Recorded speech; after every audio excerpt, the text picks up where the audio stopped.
नमस्कार।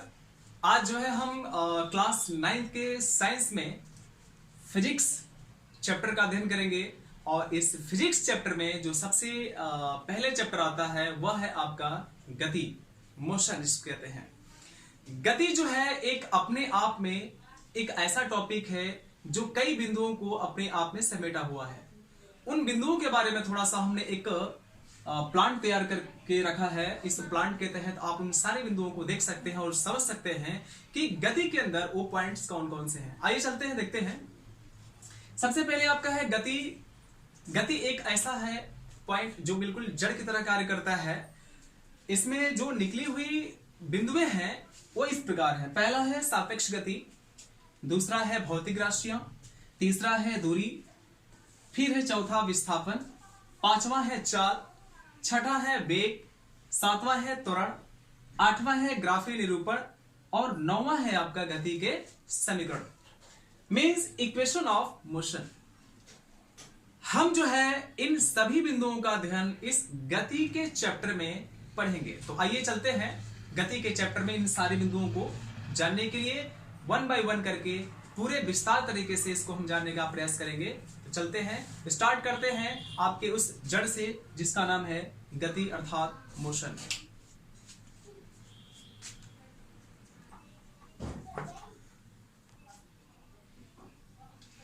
तो जैसा कि हम यहाँ सबसे पहले जो भाग है भाग 1 में उसमें हम गति को लेकर चलते हैं और हमने यहाँ पे पहले से परिभाषा लिख दिया है ताकि लिखने में और चित्र बनाने में हमारा समय इन्वेस्ट ना हो। तो चलते हैं। जैसे गति कहते किसको है? किसी वस्तु की स्थिति में समय के साथ, किसी वस्तु की स्थिति में समय के साथ परिवर्तन की दर को ही क्या कहते हैं? गति कहते हैं। यहां पर जो देख रहे हैं गति के लिए मैंने यहां पे 2 पॉइंट्स ले लिए हैं। एक पॉइंट आपका P है, एक पॉइंट आपका Q है। इन दोनों पॉइंट्स के बीच में जो डिस्टेंस है वो आपका है 2 किलोमीटर का। अब 2 किलोमीटर जो है तय करने में इसको 1 घंटे का समय लगता है। तो 2 किलोमीटर को तय करने में 1 घंटे का समय लगता है। तो हमको ये देखना है कि कौन किसके सापेक्ष गति कर रहा है। क्या घर के सापेक्ष यह व्यक्ति गति कर रहा है या व्यक्ति के सापेक्ष घर गति कर रहा है? तो आप समझ सकते हैं कि घर तो गति करता नहीं है, जब भी करेगा तो व्यक्ति गति करेगा। इसलिए हम लिखेंगे घर के सापेक्ष व्यक्ति की गति। तो जो व्यक्ति है यह मान लेते हैं P पॉइंट पे है और जो घर है वो Q पॉइंट पे। तो हम ये कहते हैं कि यह व्यक्ति अपने घर से 1 किलोमीटर की दूरी पर है। तो किसी न किसी एक बिंदु को हमको स्थिर मानना पड़ता है। बिना स्थिर बिंदु के माने हम गति को परिभाषित नहीं कर सकते। स्थिर बिंदु मानने के लिए कुछ वैज्ञानिकों ने अपने अपने मत दिए। वो मत किस प्रकार है आइए हम आपको बताते हैं। जैसे कुछ वैज्ञानिकों ने ये कहा कि अगर उन्होंने जब सर्च किया पाया तो ये पाया कि पृथ्वी के चारों ओर जो चंद्रमा गति करता है, यह चंद्रमा पृथ्वी के चारों ओर चक्कर करता है। तो उन्होंने पहले यह सोचा कि हो सकता है कि पृथ्वी स्थिर हो, लेकिन ऐसा भी नहीं है। पृथ्वी के बारे में जब उन्होंने डिस्कस किया तो पृथ्वी को उन्होंने देखा कि अरे पृथ्वी भी जो है सूर्य के चारों ओर चक्कर करती है, इसका मतलब पृथ्वी भी स्थिर नहीं है। तो अब यहां भी स्थिर पॉइंट नहीं मिला इनको कोई। फिर उन्होंने सोचा कि चलो हम सूर्य के बारे में पता करते हैं, क्या सूर्य स्थिर है? लेकिन उन्होंने पाया कि अरे सूर्य जैसे ब्रह्मांड में यानी कि मिल्की वे यानी कि जो गैलेक्सी आपका है उस गैलेक्सी में सूर्य जैसे जो तमाम तारे हैं, बड़े बड़े तारे, सूर्य से भी बड़े बड़े तारे हैं, उन तारों के बारे में भी हम डिस्कस करेंगे आगे। जितने भी तारे हैं वे सभी के सभी तारे भी स्थिर नहीं है, बल्कि वो ब्रह्मांड में घूमते हैं सब। यानी पूरी मिल्की जो गैलेक्सी है आपका, जो हमारा सौर परिवार है, ये पूरा घूमता है। तो इस प्रकार वैज्ञानिकों ने कोई भी स्थिर बिंदु नहीं पाया। तो उन्होंने एक बिंदु को मान लिया। जैसे मान लीजिए हम यहां खड़े हैं और हम यहां से यहां चले आए। इसका मतलब ये हो गया कि हम पहले कहीं एक स्थिर बिंदु पे खड़े थे, अब वहां से गति करके हम यहां चले आए। तो यहां से गति करके यहां तक आने में हमारा स्थानांतरण हुआ। तो हमारा जो स्थानांतरण हुआ है वह समय के साथ हुआ। जाहिर सी बात है, अगर हमको यहां से यहां तक चलने में 1 मिनट का समय लगता है तो यहां से अगर हम और आगे जाएंगे तो हमारा समय 2 मिनट, 4 मिनट, 10 मिनट, 20 मिनट का लगेगा। तो कहीं ना कहीं हमारा समय के साथ स्थिति परिवर्तन हो रहा है। इसलिए स्थिति परिवर्तन यानी स्थिति में समय के साथ परिवर्तन की दर को ही क्या कहते हैं? गति कहते हैं। तो जब उन्होंने मिल्की गैलेक्सी के बारे में डिस्कस किया तो जब कुछ नहीं मिला स्थिर बिंदु, तो उन्होंने ये कहा कि क्यों नहीं हम उस बिंदु को स्थिर मान लेते हैं जहां से हम कोई क्रिया स्टार्ट करते हैं। जैसे मान लेते हैं, वैज्ञानिकों ने कहा कि आप मान लो बस कि ये उत्तर है, ये दक्षिण है, नॉर्थ, साउथ, ईस्ट और ये वेस्ट। तो उन्होंने मान लिया कि अगर हम किसी मूल बिंदु को ले लें, आप जानते हैं कि मूल बिंदु जो होता है वह 0 0 होता है, यानी मूल बिंदु से हम किसी भी दूरी को लेते हैं, ये हम चलते हैं राइट साइड में, ये हम चलते हैं लेफ्ट साइड में, तो हम मान लेते हैं कि हमने यहां से यहां चला 2 किलोमीटर, फिर यहां से हम चलते हैं 1 किलोमीटर किधर? उत्तर दिशा में, फिर यहां से चलते हैं हम 10 किलोमीटर किधर? पूर्व दिशा में, और फिर चलते हैं 2 किलोमीटर किधर? दक्षिण दिशा में, और फिर हम चले आते हैं अपने मूल बिंदु पे। तो हमें यह मिलता है कि हमने किसी एक चलिए हम चलते हैं अब पॉइंट गति पे। जैसा मैंने नीचे लिखा था गति, इस गति के बारे में कुछ जाना जाए तो हमने पहले से परिभाषा लिख लिया है और फिगर भी ड्रॉ कर लिया है ताकि समय डेसिपेट ना हो। कहने का मतलब है गति कहते किसको है, आइए जाने। किसी वस्तु के स्थिति में समय के साथ परिवर्तन की दर को ही गति कहते हैं। फिर से सुन लीजिए, किसी वस्तु की स्थिति में समय के साथ परिवर्तन की दर को ही गति कहते हैं। अर्थात कोई भी वस्तु एक स्थान से दूसरे स्थान तक स्थानांतरित होती है तो उसमें कुछ न कुछ समय लगता है। इसको हम कैसे डिफाइन कर सकते हैं? जैसे मान लीजिए मैं यहां से और यहां तक चला, तो वहां से यहां तक मैंने आया, तो वहां से यहां तक आने में हमें कुछ समय लगा, बिल्कुल लगा। वैसे ही हम यहां से अगर और दूर जाएंगे तो हमारा समय कुछ और बढ़ जाएगा। इसका मतलब ये हुआ कि स्थिति के साथ हमारा समय भी बदल रहा है। यानी हम पहले जो है अगर 1 मीटर की दूरी 1 सेकंड में तय कर रहे हैं तो 10 मीटर की दूरी 10 सेकंड में तय करेंगे। तो कहीं ना कहीं स्थिति के साथ समय भी हमारा क्या हो रहा है? बदल रहा है। लेकिन किसी भी चीज को समझने के लिए हमें पहले ये जानना जरूरी है कि एक स्थिर बिंदु होना चाहिए जिस स्थिर बिंदु के सापेक्ष हमारा गति हो रहा है। तो इस परिभाषा में हमें एक चीज और ऐड करना पड़ेगा। क्या है वो? आइए इसमें लिखना पड़ेगा हमें स्थिर बिंदु के सापेक्ष जी, स्थिर बिंदु के सापेक्ष।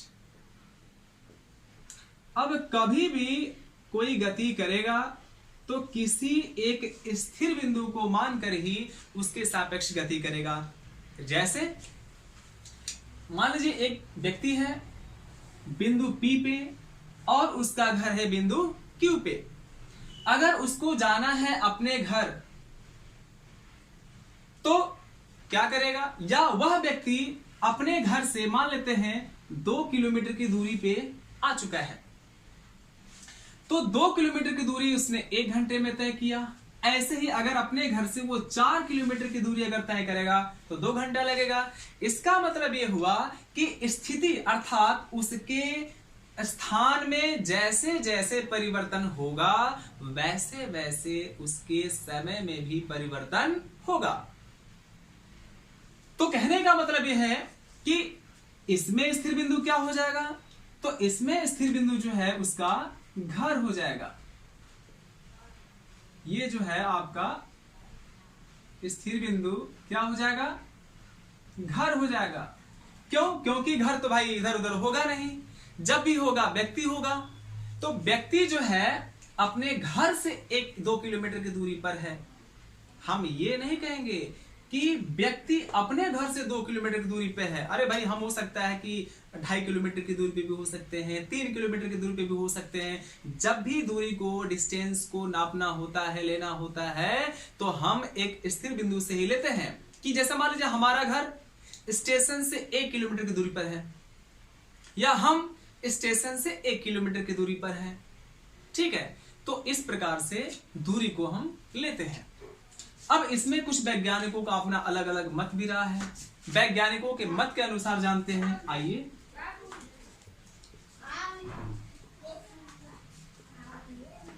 वैज्ञानिकों के मत के अनुसार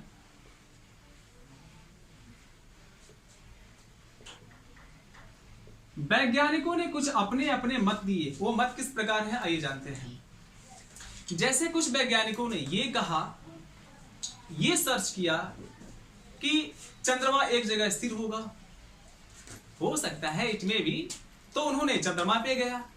लेकिन जब चंद्रमा पे उन्होंने गया तो उन्होंने ये देखा कि चंद्रमा तो घूम रहा है पृथ्वी के चारों ओर, यानी ये भी स्थिर नहीं है।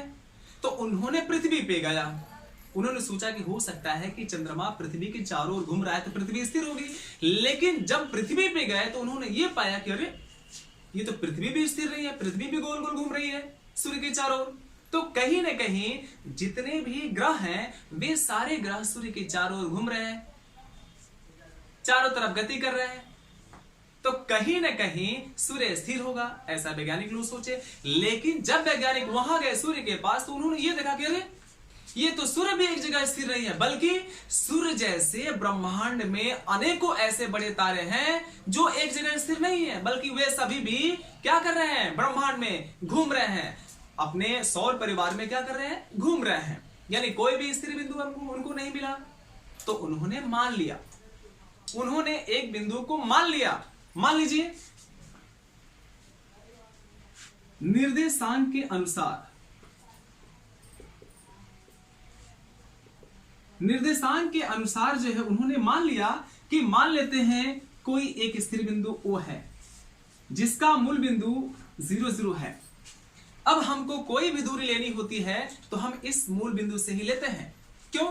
क्योंकि हम इस स्थिर बिंदु से मान लेते हैं कि अगर 5 किलोमीटर हम चलते हैं, इसको नॉर्थ साउथ वे भी कर देते हैं, नॉर्थ हो गया, साउथ हो गया, ईस्ट हो गया, और ये वेस्ट हो गया आपका उत्तर दक्षिण पूरब पश्चिम। तो इसमें पश्चिम दिशा में जो है 5 किलोमीटर चला उस व्यक्ति ने, फिर जो है 2 किलोमीटर उत्तर दिशा में चला, और 10 किलोमीटर जो है उसने पूरब दिशा में चला, फिर 2 किलोमीटर जो है उसने दक्षिण दिशा में चला, और फिर जो है उसने 5 किलोमीटर ये पश्चिम दिशा में चला। इस प्रकार जहां से उसने चला था फिर वहां उसने पहुंच गया। तो कहने का मतलब मेरा ये है कि एक पॉइंट ऐसा था जो स्थिर था, लेकिन व्यक्ति तो स्थिर नहीं था ना, व्यक्ति तो गति कर रहा है। जैसे उसने यहां से O से A पे गया, A से B पे गया, B से C पर गया, C से D पर गया, और फिर O पर आ गया। यानी इसने जो है कुल दूरी तय कितना की, तो लिखेंगे कुल दूरी। कुल दूरी क्या हो जाएगी इसमें, ये हो जाएगा 5 किलोमीटर, प्लस हो जाएगा 2 किलोमीटर, प्लस हो जाएगा आपका 10 किलोमीटर, प्लस हो जाएगा आपका फिर 5 किलोमीटर, सॉरी 2 किलोमीटर, फिर हो जाएगा आपका 5 किलोमीटर। इस प्रकार टोटल जो है 5 2 7 और 10 7 17 17 2 19 19 और 5 24, यानी टोटल उसने जो डिस्टेंस तय की वह 24 किलोमीटर तय की। तो जाहिर सी बात है अगर 5 किलोमीटर उसने अगर 3 मिनट में तय किया तो 2 किलोमीटर मानते हैं 1 मिनट में तय किया, 10 किलोमीटर जो है उसने 8 मिनट में तय किया, और फिर 2 किलोमीटर जो उसने 3 मिनट में तय किया, फिर 5 किलोमीटर जो उसने 3 मिनट में तय किया। तो टोटल मिला के जो समय लगा उसका कितना लगा, 5 और 2 7 7 और ये 8, कितना हो गया 5 और 3 8 8 8 16 16 और 3 19 19 और 3 कितना हो जाएगा 22, यानी टोटल उसका जो समय लगा वो 22 मिनट लगा। तो कहीं ना कहीं हम ये प्रदर्शित करना चाहते हैं कि उसके स्थिति के साथ जो है समय भी बदल रहा है।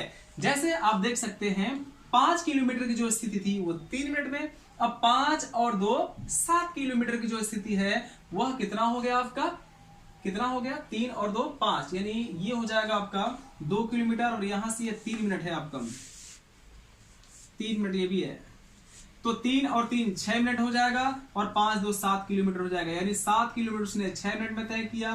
फिर 7 और 10 7 17 जो किलोमीटर है उसने तय किया 3 3 6 और 8 6 14 मिनट में तय किया। इस प्रकार से स्थिति के साथ जो है उसका समय भी बदल रहा है। तो हम कह सकते हैं परिभाषा जो है हमारा सत्यापित होता है कि किसी भी वस्तु की स्थिति में समय के साथ जो परिवर्तन होता है उसे हम क्या कहते हैं, गति कहते हैं। ठीक है, इसके बाद जो है हम चलते हैं गति के प्रकार में। गति के प्रकार में कुछ जो पॉइंट्स हैं विशेष करके उनको हम बताना चाहेंगे। तो चलते हैं गति के प्रकार में।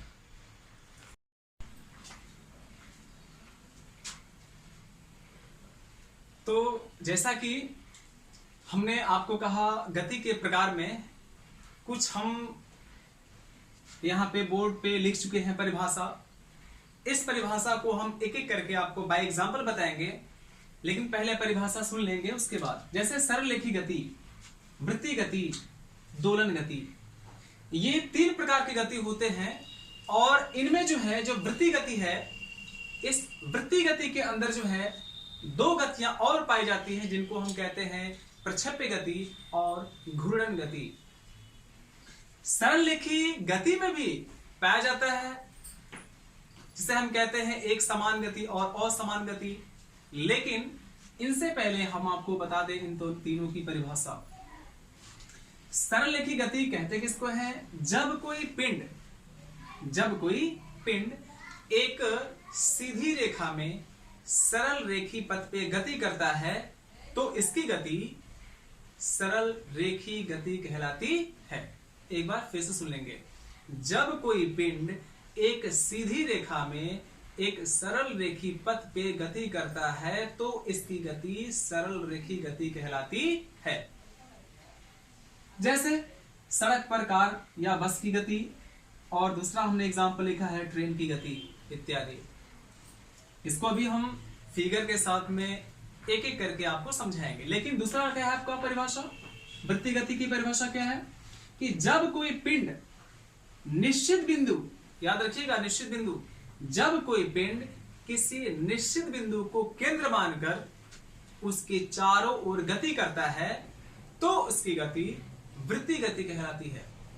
एक बार फिर से परिभाषा सुन लेंगे आप। जब कोई पिंड किसी निश्चित बिंदु को केंद्र मानकर उसके चारों ओर गति करता है तो उसकी गति वृत्तीय गति कहलाती है। एक बार फिर से सुन लेंगे।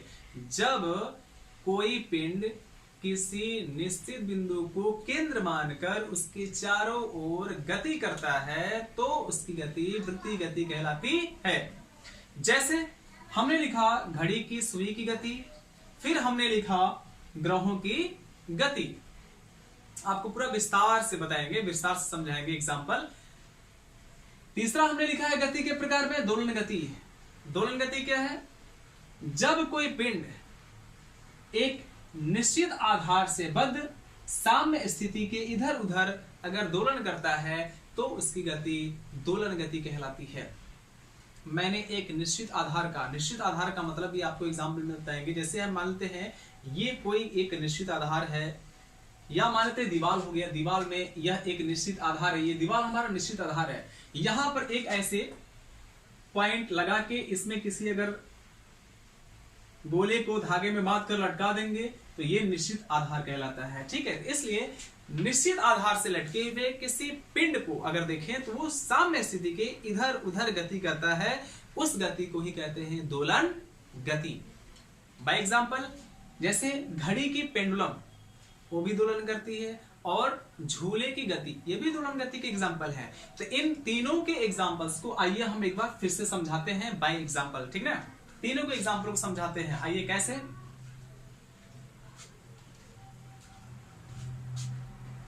तो जैसा कि हम गति के तीनों प्रकार की परिभाषा आपको बता दिए हैं, गति के प्रकार में जो उदाहरण हैं उन सबको भी मैंने प्रस्तुत कर दिया है।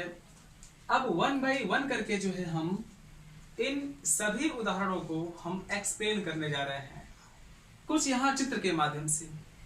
जैसा कि आप चित्र देख रहे हैं, एक यहाँ पर कार है और उसका कोई गंतव्य स्थान है, आप घर कह सकते हो उसका, जिस व्यक्ति को जाना हो कार से अपने घर, इसकी दूरी को हमने दिखा दिया है, लंबाई को, पथ की लंबाई को हमने दिखा दिया है। यह जो पथ है, रास्ता है, एकदम सीधा है, सरल रेखी है। आप सरल रेखी का मतलब समझते हैं, बिल्कुल फ्लैट। तो एकदम सरल रेखी पथ है और इस सरल रेखी पथ पे यह कार जो है गति कर रही है। अगर सोचिए, अगर कार जो है, ऐसा तो है नहीं, कुछ भूतूत तो है नहीं कि तुरंत उड़ के चला जाएगा, नहीं, ये कार जो है अपने रास्ते से ही जाएगी और कार का रास्ता जो है क्या है, वो सड़क है। ये सड़क है, हम लिख देते हैं सड़क, नहीं तो आप समझेंगे कहीं उड़ के तो नहीं जा रही है। तो ये सड़क हो गया। अब पथ कैसा हो गया, सरल रेखी पथ हो गया, यानी कार की जो गति होगी वह सरल रेखी गति होगी, जिसका पथ भी सरल रेखी पथ होगा। इसके बाद दूसरा आता है ट्रेन की गति। तो ट्रेन की गति यहां मैंने ट्रेन बना के आपको दिखा दिया है, एक पॉइंट P है और एक पॉइंट Q है, यानी ट्रेन P से और Q तक अगर जाएगी तो एक रिजु रेखी पथ पे जाएगी, एक सरल रेखी पथ पे जाएगी। अगर यही मान के चलिए कि ट्रेन का जो ट्रैक है अगर ऐसे होता तो क्या ट्रेन जा पाती?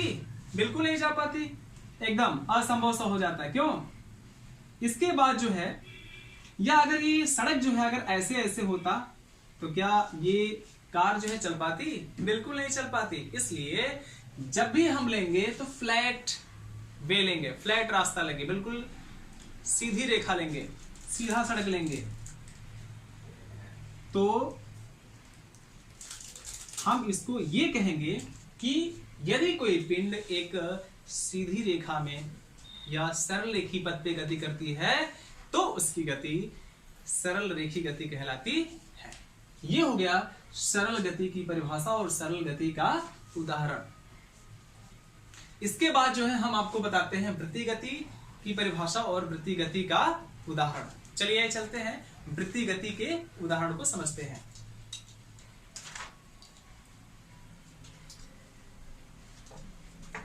मुश्किल है ना? जैसा कि आप देख सकते हैं, इसमें हमने वृत्तीय गति के उदाहरण में लिखा है क्या, सुई की, घड़ी के सुई की गति, और फिर दूसरा हमने लिखा है ग्रहों की गति।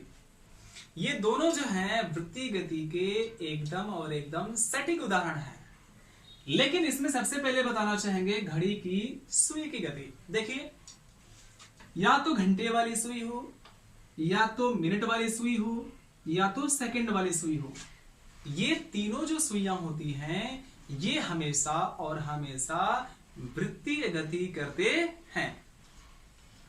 देखिए, कभी तो ऐसा होता नहीं है कि जो घड़ी की सुई होगी कभी यहां चली जाएगी तो कभी यहां चली जाएगी तो कभी यही रह जाएगी, ऐसा तो है नहीं। जब भी गति करेगा तो उसका, यहां पर आप देख सकते हैं मैंने एक जो ग्रहों की गति है उसका फिगर हमने ड्रा कर चुका है, ठीक है। इसमें हमने ऑलमोस्ट जो फोकस पे हमने रखा है वो सूर्य को रखा है, और सूर्य के चारों तरफ जो है ये सारे ग्रह जो है चक्कर कर रहे हैं। यानी जितने भी ग्रह हैं, 8 ग्रह माने जाते हैं आपके, पहले तो 9 थे अब 8 हो गए हैं। तो जितने भी ये 8 ग्रह हैं ये सभी के सभी ग्रह सूर्य के चारों ओर एक वृत्ताकार कक्षा में चक्कर करते हैं। देख लीजिए, कोई भी ग्रह अपनी कक्षा को छोड़कर दूसरी कक्षा में नहीं जाता है। उसका कारण भी है कि प्रत्येक जो ग्रह है उस पर एक अभिकेंद्र बल कार्य करता है। किसके द्वारा?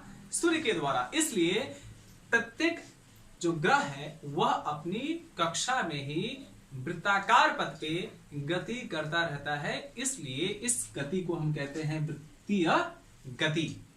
याद हुआ? तो ये एग्जांपल से। इसके बाद हम चलते हैं दोलन गति में।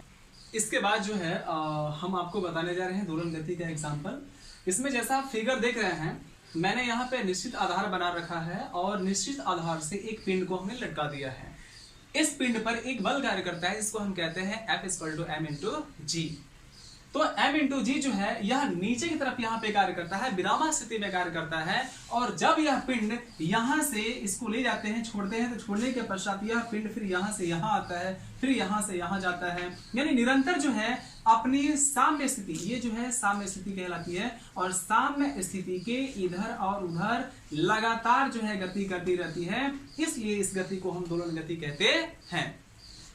एक चीज याद रखिएगा, साम्य स्थिति का मतलब होता है विरामा की स्थिति, यानी विराम की अवस्था, यानी वह कितना भी घूमेगी लेकिन उस पे एक जो बल कार्य करेगा वह बल जो है उसके साम्य स्थिति की ओर निर्दिष्ट होती है। इस प्रकार से ये गति के प्रकार हो गए। गति के प्रकार को हमने बखूबी समझ लिया। अगर आपको वीडियो अच्छा लगा हो तो लाइक, कमेंट, शेयर और सब्सक्राइब जरूर करें और अपने दोस्तों को भी शेयर करें।